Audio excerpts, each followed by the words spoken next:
A new year is coming, and that means new games to play. Hi folks, it's Falcon, and today on Game Ranks, the top 10 new games of January 2022. Starting out with number 10 is God of War landing on the PC, the PlayStation 4's swan song, which, to be completely clear, is actually still fairly graphically impressive, especially given the fact it is a last generation game, is landing on the PC, and with it come a number of improvements. For instance, while the resolution was checkerboard 4K on the PlayStation 4, even the PS4 Pro and the PlayStation 5, we're seeing true 4K resolution with unlocked frame rates. Another thing I'm happy about is they're supporting NVIDIA DLSS for it. They're increasing the shadow resolution, and the screen space reflections are apparently better as well. Now, does this make the game better? It really depends on what you're looking for. It's a fantastic game. I think little improvements to the graphics like this are going to be enjoyable, but for the most part, it's just nice to have God of War on another platform. That's landing on the PC on January 14th. At number 9 is Kingdom of the Dead, an FPS that has a very interesting look. It bills itself as a hand-drawn FPS in which you are fighting hordes of basically undead who are coming from portals from Death's realm. Your job is, of course, to stop this from happening. Kingdom of the Dead promises some old-school shooter action, while at the same time decidedly departing from what we know from almost any shooter aesthetic. And to me, it looks like a very unique blend of old and new, as well as something really that we haven't seen aesthetically before. There's a demo of it, and it's certainly a good-looking game. It has a customizable color palette, which you can really create some interesting effects with. And I'll say the gameplay really does evoke a sort of older style Heretic feel, although you don't really have magic powers per se. I don't know, it's one I'm definitely gonna play because it's very intriguing. The demo's good. You have to go through a little rigmarole to get the demo, but it is worth it. And I suspect the final late January release of Kingdom of the Dead on the PC is probably going to be pretty good.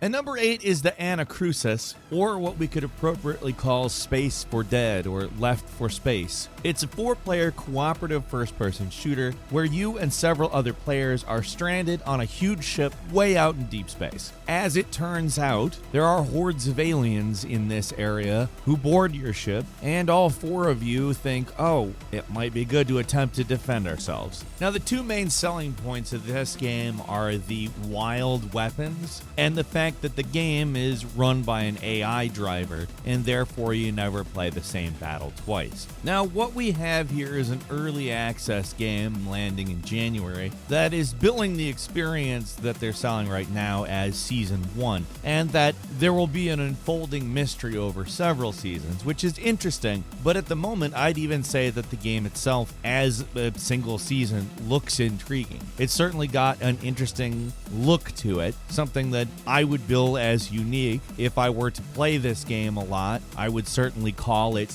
its own look and probably compare other games to it. I could even see people ripping off this look, which is good because, like I said, it also looks like it could be called Left for Space, so to speak. We'll see if that's a good thing or a bad thing when the Anacrusis lands on PC on January 13th. And number 7 is WARNO, short for Warning Order, which is billed as a spiritual successor to the developer's Wargame trilogy and goes back a few more years into the past, where Wargame Red Dragon took place in 1991, WARNO takes place in 1989. It's essentially an RTS in an alternate history World War III era 1980s. Fans of the developer will be very excited to know that a 10v10 multiplayer mode is being included, drawing inspiration from their Steel Division series. Steel Division, however, took place in the World War II era, whereas this is in the 1980s, where there are a large number of improvements in terms of warfare that should add a lot to the chaos of that mode. WARNO is, of course, coming to the PC. It's landing on Steam in early access on January 20th.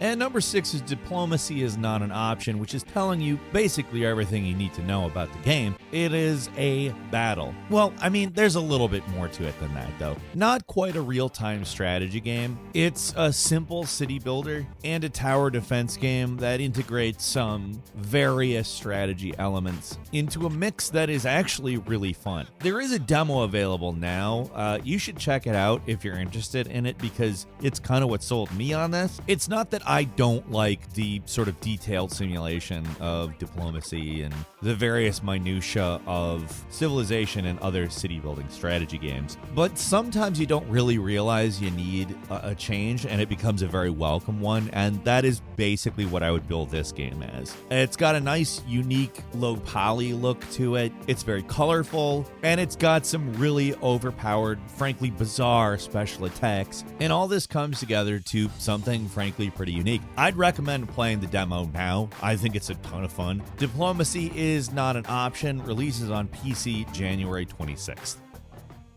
And number 5 is Monster Hunter Rise, which is now making its way to the PC. Now this is good because Monster Hunter Rise is kind of a development on the idea that came to fruition in Monster Hunter World. They sort of streamlined a few things in World and opened up the world, obviously, that was the point. And Rise adds verticality to that, and wow, is it ever a good idea. It really works well in Monster Hunter. Monster Hunter Rise was previously completely exclusive to Switch, and will remain so in terms of consoles, to my knowledge. But it's also coming to PC now, and that's great because the one complaint you might have on the Switch is that the graphics aren't that incredible. On the PC, they're upping the resolution, giving us better textures, keyboard and mouse support, etc., etc. This is stuff that will make Monster Hunter Rise an overall better game. Not that it's not great on the Switch, because it is genuinely a very good game. It's just nice to see that Monster Hunter Rise is coming to PC on January 12th.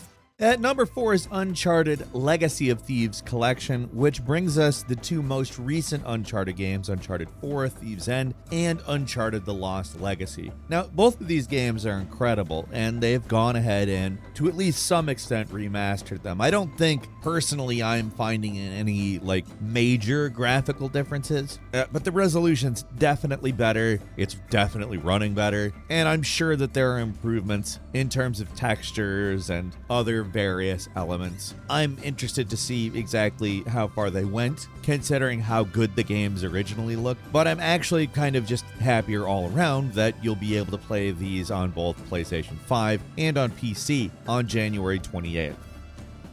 At number 3 is Hidden Deep, a very, very different looking game in which you take control over 4 crew members who are going a mile below the ocean's surface searching for a lost crew. Now, what you find down there is, of course, aliens, among other things like physics puzzles, terrain to traverse, exploration, and a number of what I would call pretty new takes on something that could have easily just been another Metroidvania, but this indie game takes it much further than that, and frankly, it's something to be excited about. I think that this looks very different. Between all the various contraptions you have control over and the types of aliens it looks like you're going to be dealing with, particularly some of the fake outs you see in the trailer, this looks like it's going to be one that keeps you guessing. Hidden Deep lands on Steam Early Access on January 24th.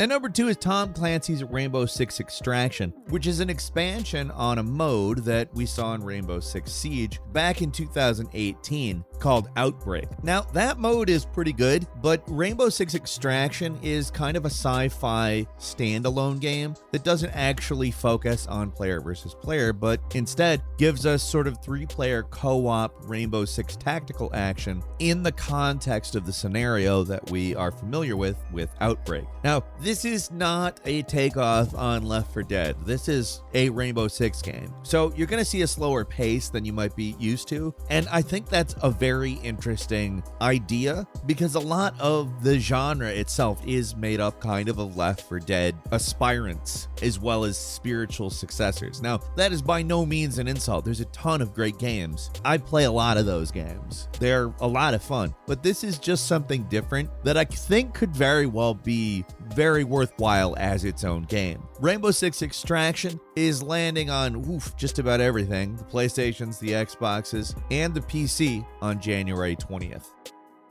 And finally, at number 1 is Pokemon Legends Arceus, an action RPG that preserves a lot of what we know about Pokemon, for instance, capturing Pokemon, and takes it back to the 19th century of the Sinnoh region. The objective of the game is to create the first Pokédex. In some ways, it looks like Pokemon Breath of the Wild, but it's also become quite a popular way of describing certain types of open world games, and we don't know exactly that that's going to be how it turns out. It does look very interesting though, and I do look forward to playing it when it comes out on the Switch January 28th. That is all for today. Leave us a comment, let us know what you think. If you like this video, click like. If you're not subscribed, now's a great time to do so. We upload brand new videos every day of the week. Best way to see them first is, of course, a subscription, so click subscribe. Don't forget to enable all notifications, and as always, thank you very much for watching this video. I'm Falcon. You can follow me on Twitter, Falcon Hero. We'll see you next time, right here on Game Ranks.